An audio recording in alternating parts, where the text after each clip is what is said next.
رفن میاں، رحمت روہیلا۔ پہلی ملاقات میں آپ سفید داڑھی کے درمیان بجز دو لال لال ہونٹوں اور ابھرتی ناک کے سوا کچھ تلاش نہ کر پائیں گے کہ موصوف کے جملہ اسباب زیست اب محض داڑھی سے منسلک ہیں۔ قد کاٹ میں مضبوط اور عمل افزائش نسل انسانی میں طاق ہیں۔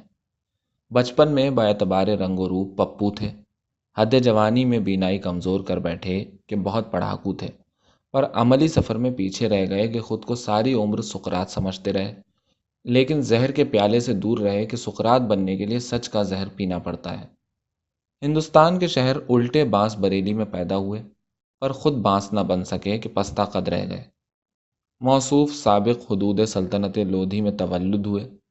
یوں سمجھیے کہ خاندان ابراہیم لودھی کے آخری چشم و چراغ ہیں، اور سلطنت لودھی کے پاکستان میں تنہا وارث۔ آبا کا پیشہ سپاہ گری اور ملک گیری تھا، لیکن موصوف بینکر بنتے بنتے بچے اور پھر معلم بن بیٹھے کہ لطف سلطانی باقی رہے اور خاندان لودھی کی اساس فکر حکمرانی زندہ رہے۔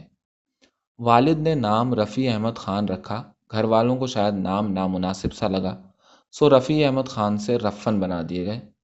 لڑکے بالوں کے منہ پر یہ نام ایسا چڑھا کہ اب رفیع احمد خان کم، رفن زیادہ ہیں۔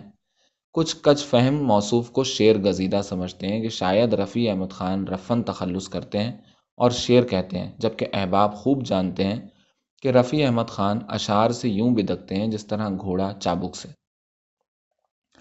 رفن میاں شہر قدیم سکھر میں پروان چڑھے، وہیں تعلیم پائی اور بسلسلہ حصول معاش کراچی وارد ہوئے اور قیام کے لیے وادی ملیر کی ایک کالونی بنام بادشاہ سعود کو منتخب کیا کہ موصوف سرزمین حجاز تو نہ جا سکے، پر وہ حجاز کے مزے اب سعود آباد میں لوٹ رہے ہیں کہ کراچی لٹیروں کے لیے خطۂ زرخیز جو ہے